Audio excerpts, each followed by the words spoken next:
Well, hello everyone, and welcome to the Brick Cave podcast.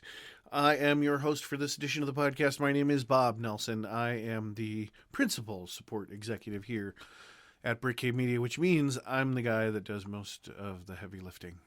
But that's okay, because I like it. That's why I do it. All right, well, welcome to this edition of the Brick Cave podcast. We are here in 2024. It is now January 10th, and well, I noticed that we had not uploaded a podcast in quite some time. So I wanted to go ahead and get an episode uploaded for you so you know that we were indeed still alive.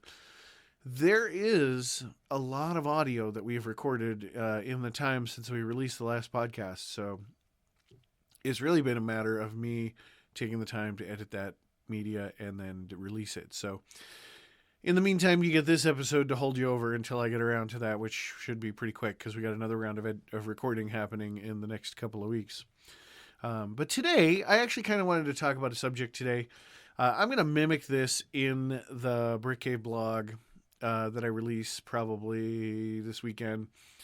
But I wanted to talk about the fact that it is indeed a new year. And, you know, with the new year comes that whole, hey, I've got my manuscript ready to go and I want to do some submitting, and what does that mean for you? So and the reason that I want to talk about it is because of, you know, as a publisher, we of course receive a lot of those submissions, which is great, no problems there. But I thought I would give you some advice from our perspective in regards to some of the things that you want to keep in mind as you either start that journey, or you continue that journey, or you restart that journey, or wherever you're at in that process.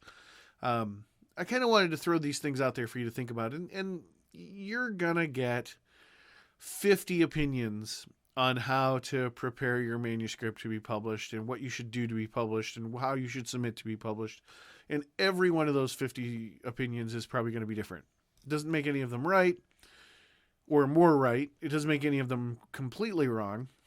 Well, all right, I won't necessarily say that, but anyway, there is a certain amount of truth because they're all based on the perspective of the person that's giving you that opinion. So I'm going to give you the opinion from the perspective of Brick Cave.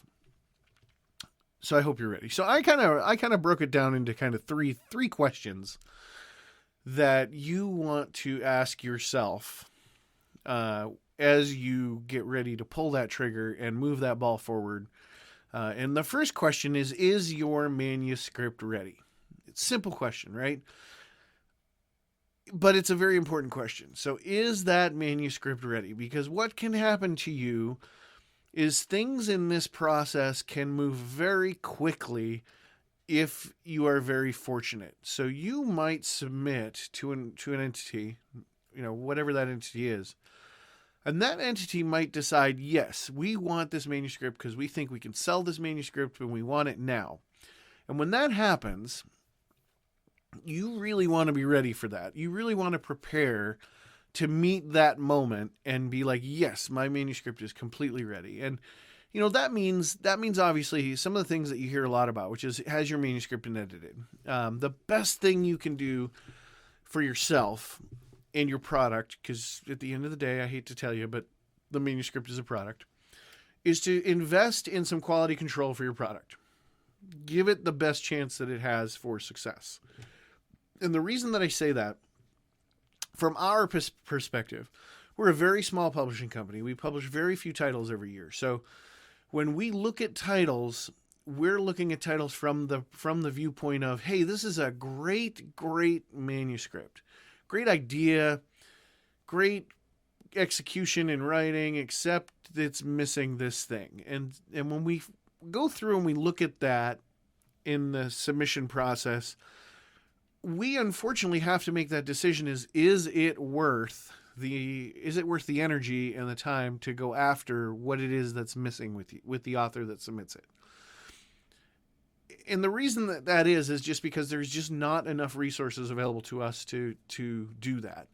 It's an unfortunate reality of the situation that small presses face every day. So you want to make sure that you take away every possible reason that you have control over that your manuscript may not be selected.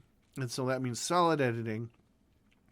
It really means things like beta readers. You need people to read this and tell you the honest truth about it, where it needs to be tucked, where it needs to be, expanded, where it needs to be cut, where it needs to be rewritten, where it needs to be looked at.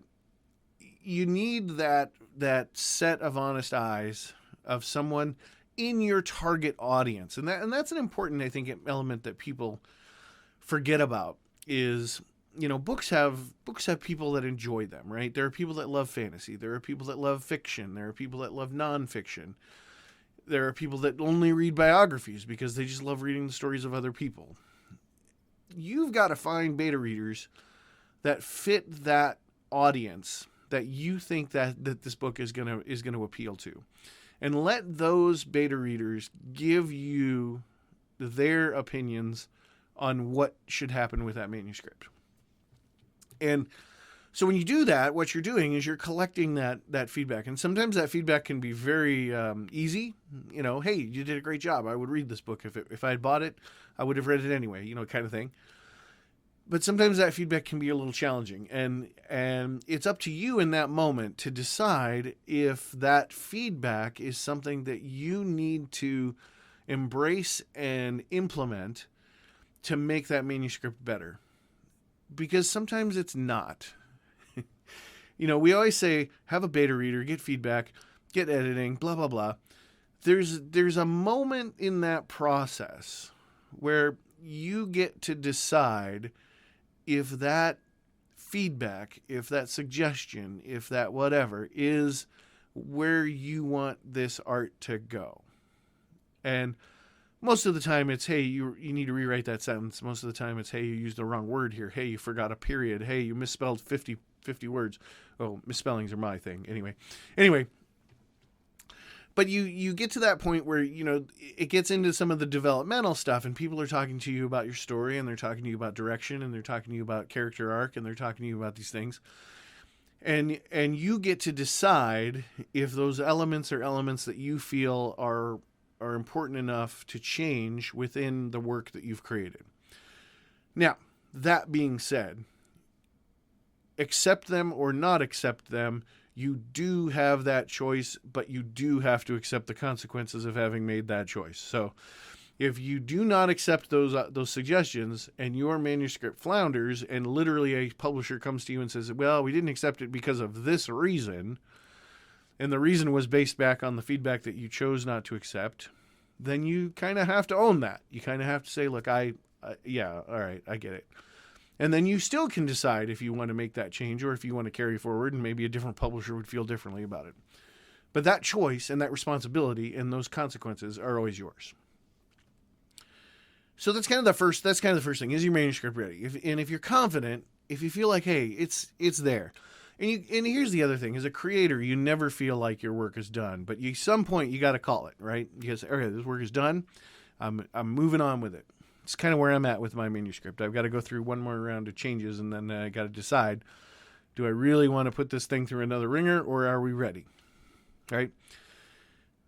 Second question, are you ready as an author? And that's kind of a feed on to the whole, you got to make the call.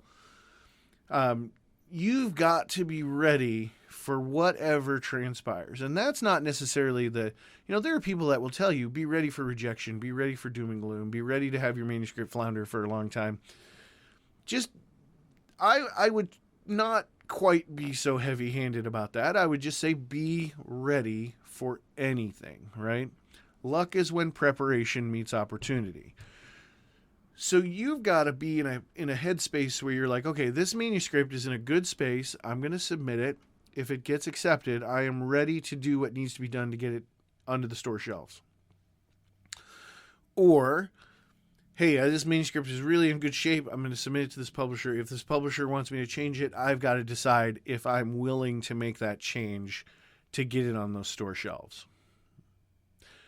Or, all right, this is where I thought it was. I submitted it. The publisher's telling me that it's not anywhere near where it needs to be on those store shelves. Am I still feeling confident that it's ready to be on store shelves? Do I need to go somewhere else?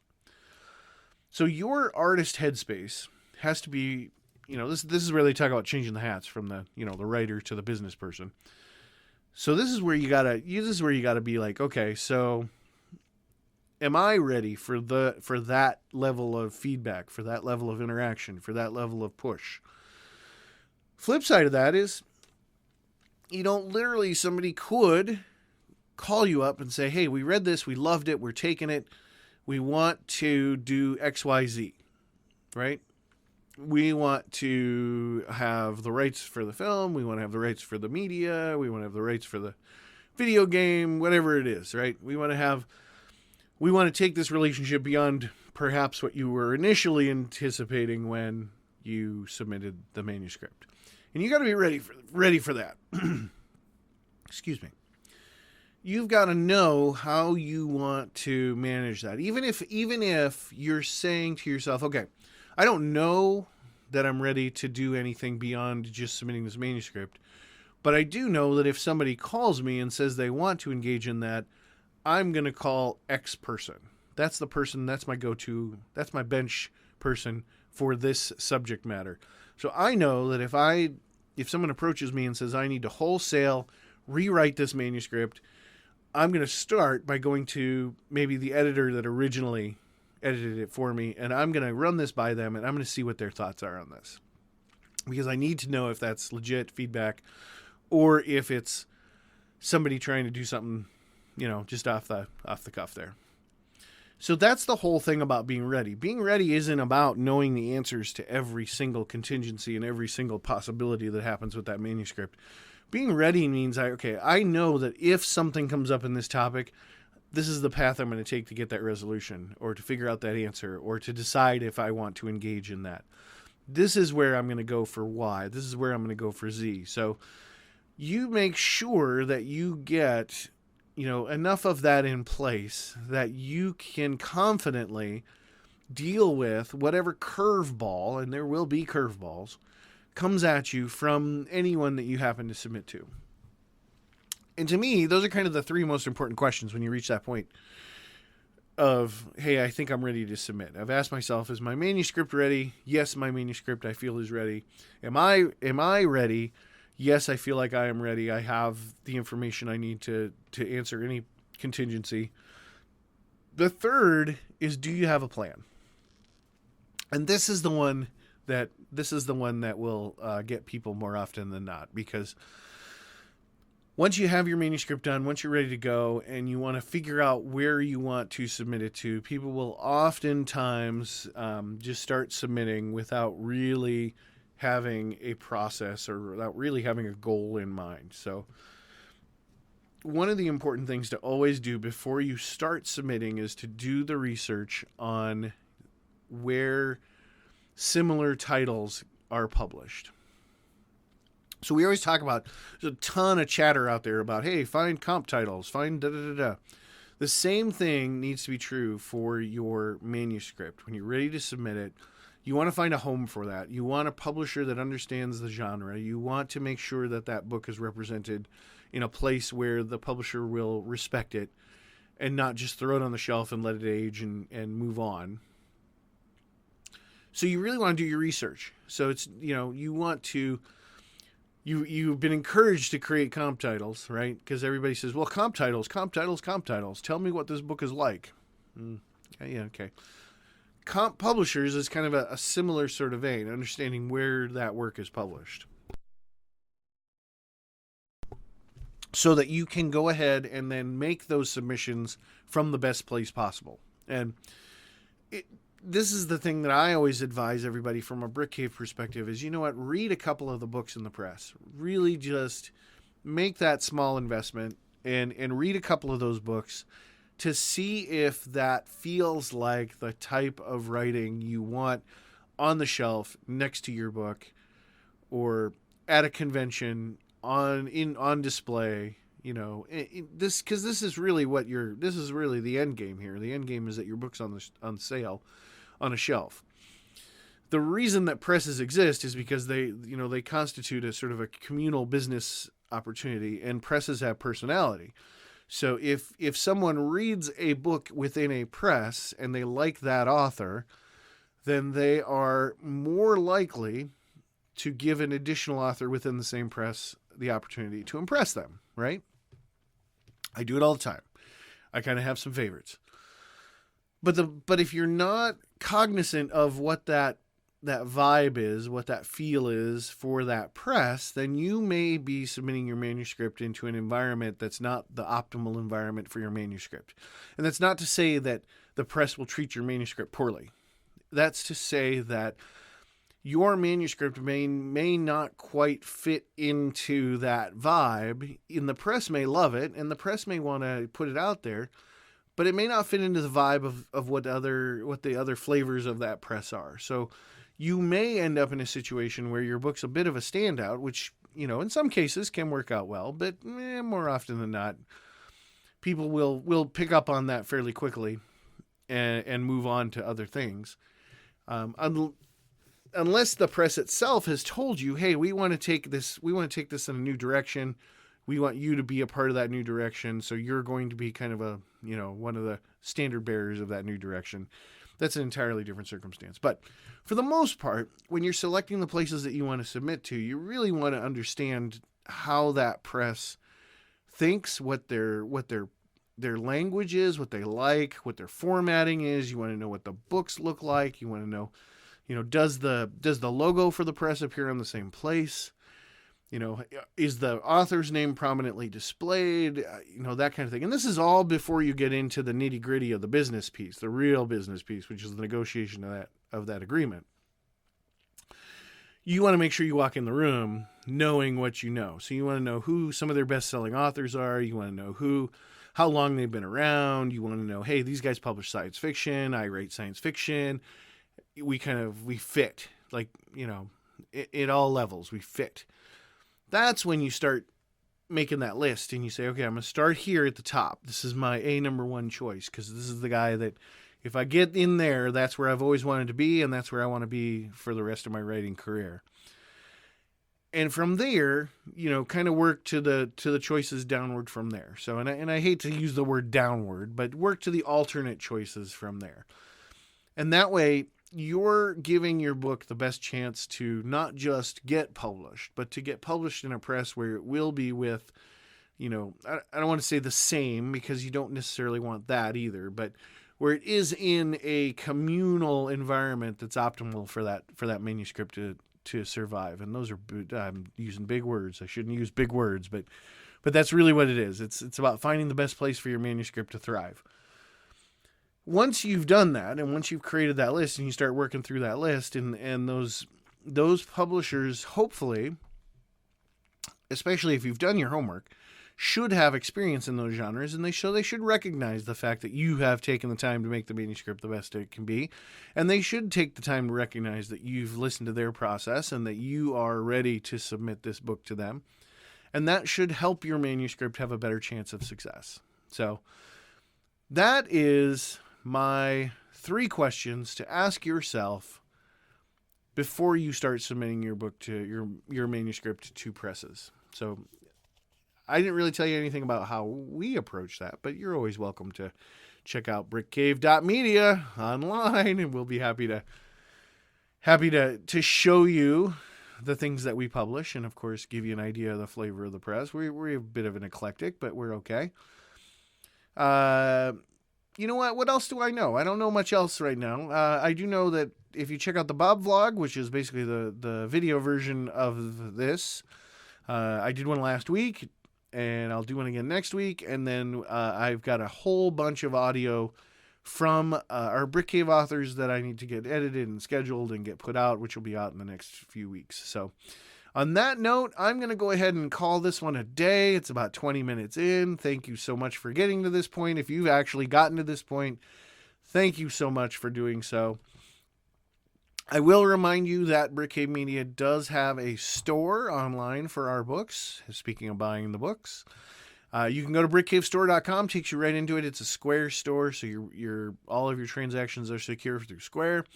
And if you go to the homepage, there is a code to give you 40% off your first order. So definitely, we want to give you the opportunity to find out who we are and what we're about. So again, that's BrickCave.media. Thank you so much for taking the time to listen to the BrickCave podcast. I have been your pseudo de facto replacement alternate not Bruce, Sharon, Marcus, or Patrick. Host Bob Nelson. Hope you have a great time, and I'll talk to you soon.